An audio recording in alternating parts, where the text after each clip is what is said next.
श्रीभगवानुवा अर्जुन उवाच सन्न्यासं कर्मणां कृष्ण पुनर्योगं च संचसि यश्रेयहेकयोरेकं तन्मे ब्रूहि सुनिश्चितं श्रीभगवानुवाच सन्न्यासं कर्मयोगस्य निःश्रेयसकरावुभौ तयोस्तु कर्मसन्न्यासा कर्मयोगो विशिष्यते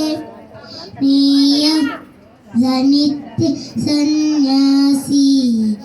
यो न द्वेष्टि न काङ्क्षति निर्द्वन्द्वो हि महाभावो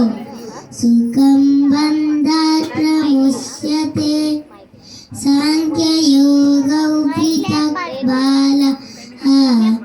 प्रयदन्ति न पण्डिताः एकमप्याचितः सम्यग् उभयोर्विन्दते फलं यत्साङ्ख्यै प्राप्यते स्थानं तत्योगैरपि गम्यते एकं साङ्ख्यं च योगं च यः फट् इति च पश्यति सन्न्यासस्तु महाबाहो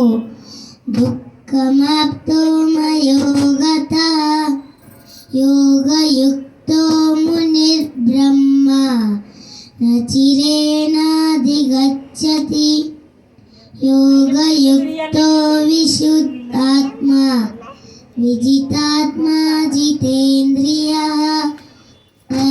सर्वभूतात्मा भूतात्मा कुर्वन्नपि न लिप्यते नैव किञ्चित् करोमीति युक्तो मन्वेत तत्त्ववित् అమ్మవారి కోడి బియ్యం పోషణం అందరు మొక్కుండ్రి